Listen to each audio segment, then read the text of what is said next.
En ce temps-là, voici qu'on présenta à Jésus un possédé qui était sourd-muet. Lorsque le démon eut été expulsé, le sourd-muet se mit à parler. Les foules furent dans l'admiration et elles disaient « Jamais rien de pareil ne s'est vu en Israël ». Mais les pharisiens disaient « C'est par le chef des démons qu'il expulse les démons ». Jésus parcourait toutes les villes et tous les villages, enseignant dans leurs synagogues, proclamant l'évangile du royaume et guérissant toute maladie et toute infirmité. Voyant les foules, Jésus fut saisi de compassion envers elles, parce qu'elles étaient désemparées et abattues comme des brebis sans berger. Il dit alors à ses disciples, « La moisson est abondante, mais les ouvriers sont peu nombreux.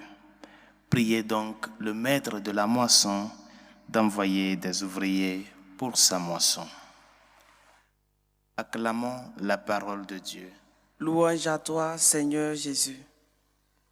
Voyant les foules, Jésus fut saisi de compassion envers elles parce qu'elles étaient désemparées et abattues comme des brebis sans berger.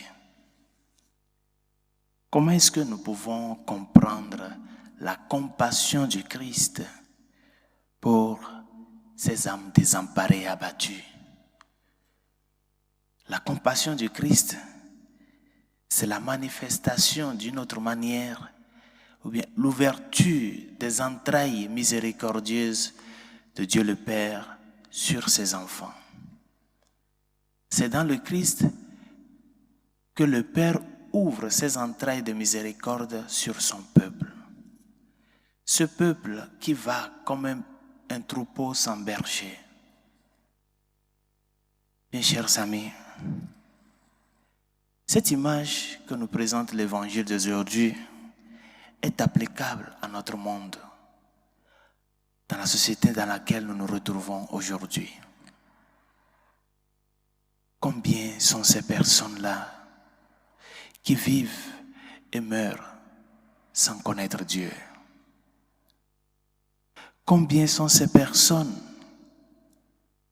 que tu connais bien, qui vivent et meurent submergés dans le péché?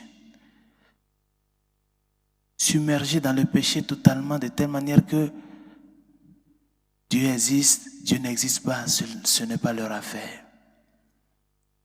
Et combien sont ces personnes qui ne connaissent pas Dieu et à qui tu as parlé du Seigneur, de son amour, de sa miséricorde, de sa providence? Combien de personnes qui passent à tes côtés au jour le jour, avec la tête baissée, parce qu'ils ont tant de soucis, tant de problèmes. Ils ne savent plus par où aller. Ils ne savent plus vers où va l'horizon de leur vie. Ils ne trouvent plus de sens pour leur vie. Ils sont pleins qui passent à tes côtés. À combien as-tu cherché à perdre un peu de ton temps? Cette compassion que le Seigneur a manifestée envers toi. Partager cette compassion envers ces personnes. Le dire, mon frère, ma soeur, de quoi tu souffres? Est-ce que tu peux parler avec moi? Dis-moi ce qui ne va pas. Peut-être cette personne, il a juste besoin que quelqu'un l'écoute. Et si toi, patiemment, tu perds un peu de ton temps pour l'écouter, tu sauveras une âme. Combien sont-elles ces personnes-là que nous n'arrivons même pas à lever la tête pour les regarder? Et pourtant, ils sont proches de nous. Quelle peine que notre vie de chrétien n'arrive pas jusque-là, que nous cherchons à nous créer des zones de confort et oubliant que la réalité de la vie chrétienne est une réalité de mission. Je vous envoie comme des agneaux au milieu des loups. Bien chers amis, la moisson est abondante, mais les ouvriers sont peu nombreux.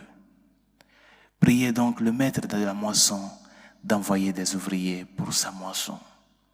Nous en connaissons tant de personnes dans cette moisson-là qui souffrent, qui peinent moralement, spirituellement, psychologiquement. Et c'est vers eux que le Seigneur nous envoie. Supplie le Seigneur. Demande-lui de te donner la grâce d'un vrai missionnaire, d'un vrai prophète, qui n'ait peur de rien, mais qui avance au milieu des loups pour l'annoncer. C'est à cela que nous sommes appelés.